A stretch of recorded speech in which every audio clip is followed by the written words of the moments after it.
ایک بات آپ سے کہنا چاہتا ہوں، یہاں پر ہزاروں کا عاشقان رسول کا جمع غفیر ہے، اس وقت گھر گھر کی کہانی ہے، ہر گھر کی کہانی ہے، مولانا میں تکلیف میں ہوں، مولانا میں مصیبت میں ہوں، میں مصیبتوں میں گرفتار ہوں، سب کے مسائل ہے، لیکن آؤ آج ہم اپنے مسائل کا حل ڈھونڈ لیتے ہیں، اپنے مسائل کا حل تلاش کر لیتے ہیں۔ میرے بھائی اللہ اکبر، اگر تو روزی کے معاملے میں تکلیف میں مبتلا ہے، بچی کو رشتہ نہیں آتا، یا کوئی بھی مسئلہ ہے، روزی روٹی کا مسئلہ ہو، بیماری کا مسئلہ ہو، بے چینی کا مسئلہ ہو، بے قراری کا مسئلہ ہو، تکلیف کا مسئلہ ہو، کوئی بھی مسئلہ آپ کا ہو، ایک بات آپ سے کہنا چاہتا ہوں، اس کا حل کیا ہے؟ اس کا حل بہت آسان ہے، اللہ کی کتاب کا دامن پکڑ لو، قرآن کا دامن پکڑ لو، قرآن کو تھام لو، مضبوطی کے ساتھ قرآن کو تھام لو۔ آپ جانتے ہیں میرے آقا، ہم سب کے آقا، غیب دا نبی مصطفیٰ جان رحمت صلی اللہ علیہ وآلہ وسلم نے کیا فرمایا؟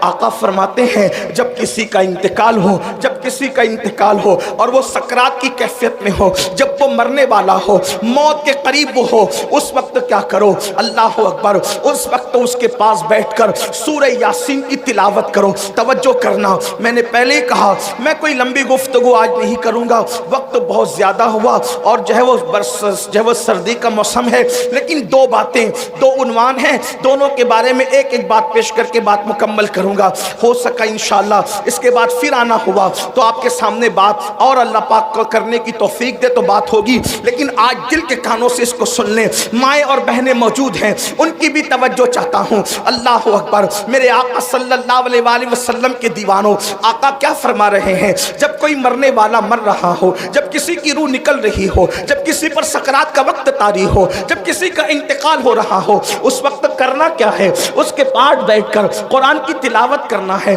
سورہ یاسین کا نام لے کر کے بات کی گئی، اور بھی سورتوں کا ذکر آیا، لیکن سورہ یاسین کا ذکر کثرت سے ہے۔ سورہ یاسین کی تلاوت کرو، کیا ہوگا؟ میرے آقا فرماتے ہیں سورہ یاسین کی برکت سے اس کی موت کی تکلیف آسان ہو جائے گی، اس کی موت کی تکلیف کم ہو جائے گی۔ تھوڑا توجہ کرنا، علماء سے پوچھو، علماء کا جمع غفیر موجود ہے، بڑے بڑے علماء یہاں پر موجود ہیں، بڑے بڑے خطبہ یہاں پر موجود ہیں، بڑے بڑے دانشور یہاں پہ موجود ہیں۔ زندگی کی تکلیف کی کوئی حیثیت نہیں ہوتی، اس کی وجہ میں آپ کو بتاؤں، دیکھو زندگی میں اگر کوئی تکلیف میں مبتلا ہو تو کم سے کم دوست کہے گا یار تو ٹینشن مت لے، ہم تیری تکلیف کو شیئر کر لیں گے۔ جیسے مثال کے طور پر کاروبار میں نقصان ہو گیا، اگر تیرا دیوالیہ ہو گیا، اگر تیرے پاس جو ہے معاملات ختم ہو گئے پیسے کے، ایک کام کر، ہم سب مل کر کے تیرا ساتھ دیتے ہیں، کچھ پیسے ہم لگا دیتے ہیں، دوست بھی سپورٹ کرتے ہیں، بھائی بھی سپورٹ کرتے ہیں، امی بھی سپورٹ کرتی ہے،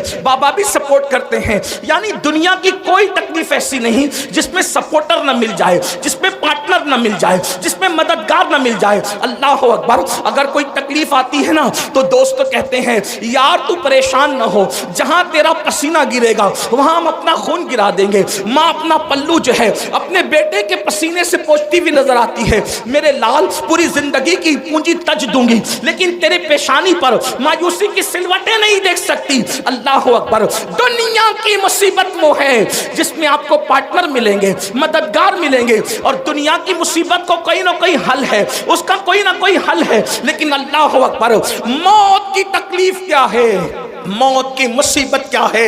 اللہ اکبر، اگر سرہانے بیٹے ایک نہیں 10 بیٹے بھی سرہانے کھڑے ہیں تو باپ کی موت کی تکلیف کو کوئی ایک بیٹا نہیں اٹھا سکتا، کوئی بیٹا اس کو شیئر نہیں کر سکتا، اولاد اس کو شیئر نہیں کر سکتی، بہویں اس کو شیئر نہیں کر سکتی۔ اور موت کی تکلیف کتنی سخت ہے، آئیے اس کی ایک جھلک آپ کو بتا دوں۔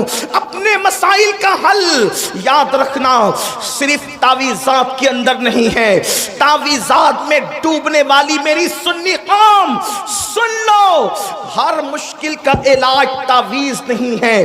تعویذات میں سحر اور جادو کا علاج تو ہو سکتا ہے لیکن ہر مشکل کا علاج نہیں ہے، ہر مصیبت کا علاج نہیں ہے۔ تعویذات پر تکیہ کر کے بیٹھنے والی میری قوم، تیرے لیے تو اللہ کے رسول نے نسخہ کیمیا عطا کیا ہے۔ سن لو موت کی تکلیف کیا ہے۔ اللہ اکبر، صحابی رسول حضرت سیدنا عمرو ابن عاص رضی اللہ تعالیٰ عنہ ارشاد فرماتے ہیں، جس کو فقیہ ابو اللیث سمرقندی لکھتے ہیں، کیا لکھتے ہیں؟ اللہ اکبر، جب کوئی انسان دنیا سے جا رہا ہو، جب کسی کی روح نکل رہی ہو، جب کسی کو موت آ رہی ہو، اللہ اکبر، یہاں نیک اور بد کی تمیز نہیں ہے، یہ نیک اور گنہگار کی ابھی یہاں پر تفریق نہیں ہے، یہاں مطلقاً سب کے لیے بیان کیا جا رہا ہے۔ جب کوئی دنیا سے جاتا ہے، چاہے نیک ہو یا گنہگار، اس کے سینے پر ایسا بوجھ لگتا ہے، ایسا لگتا ہے کہ جیسے زمین اور آسمان کو اس کے سینے پہ رکھ دیا گیا ہو۔ اگر کسی کے سینے پر زمین اور آسمان رکھ دیا جائے تو اس وقت اس کو کتنی تکلیف ہوگی، اس وقت اس مرنے والے کو تکلیف ہوتی ہے۔ اپنے کانوں میں ایئر فون لگا کر گانے سننے والے جوانوں کی توجہ چاہتا ہوں، شراب کی نشستوں کو آباد کرنے والوں کی توجہ چاہتا ہوں، رات رات بھر انٹرنیٹ پر بیٹھ کر زنا کے مناظر دیکھنے والوں کی توجہ چاہتا ہوں۔ میرے بھائیوں غور تو کرو، ایک منزل وہ آپ پر بھی آنی ہے، وہ مجھ پر بھی آنی ہے۔ وہ منزل کون سی ہے؟ وہ موت کی منزل ہے، وہ گھاٹی موت کی گھاٹی ہے، مرنا سب کو ہے۔ اللہ اللہ، صحابی رسول حضرت عمرو ابن عاص رضی اللہ تعالیٰ عنہ کہتے ہیں، زمین اور آسمان اگر کسی کے سینے پہ سمیٹ کر رکھ دیا جائے تو اس وقت جو اس کی تکلیف ہوگی وہ تکلیف مرنے والے کو ہوتی ہے۔ ذرا تصور کرو، اگر گھر کا پنکھا سینے پہ گر جائے ہم برداشت نہیں کر سکتے، اللہ اکبر، سینے پہ پتھر لگ جائے ہم برداشت نہیں کر سکتے، ڈرائیونگ کرتے وقت اگر کار کی اسٹیئرنگ سینے پر آ جائے ہم برداشت نہیں کر سکتے۔ اللہ اکبر، وہ کیفیت آپ پر بھی آنے والی ہے، وہ کیفیت مجھ پر بھی آنے والی ہے۔ اندھیرا گھر، اکیلی جان، دم گھٹتا، دل اکتاتا، خدا کو یاد کر پیارے، وہ ساتھ آنے والی ہے۔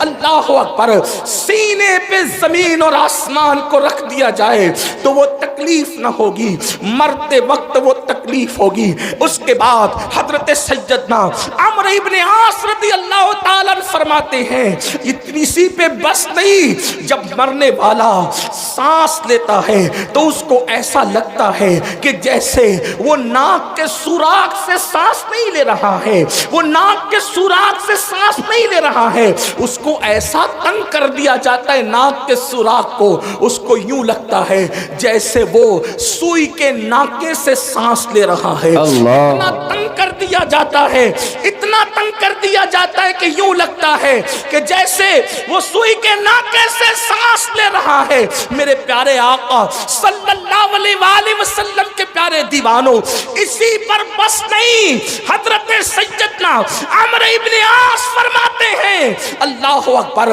اگر کسی کے پیٹ میں ببول کا درخت اگا دیا جائے اور پھر اس کی ڈنٹھل اس کے نیچے کے مقام سے کوئی کھینچے اس طرح سے کہ اس کی رگ رگ میں ببول کا کانٹا چبا ہوا ہو اور کھینچنے والا زور سے کھینچے تو اس وقت اس کے پیٹ کی کیفیت کیا ہوگی، اس وقت اس کی رگوں کی کیفیت کیا ہوگی، اس وقت اس کی شریانوں کی کیفیت کیا ہوگی۔ عمرو ابن عاص کہتے ہیں جب روح نکلتی ہے تو ایسا لگتا ہے کہ جیسے ببول کا کانٹا کا درخت پیٹ میں اگا کر کوئی نیچے سے کھینچ رہا ہے، یہ کیفیت ہوتی ہے مرنے والے کی۔ حضرت موسیٰ کلیم اللہ فرماتے ہیں، زندہ بکرے کی کھال ادھیڑی جائے تو اتنی تکلیف نہیں ہوتی جتنا تکلیف مرنے والے کو ہوتی ہے۔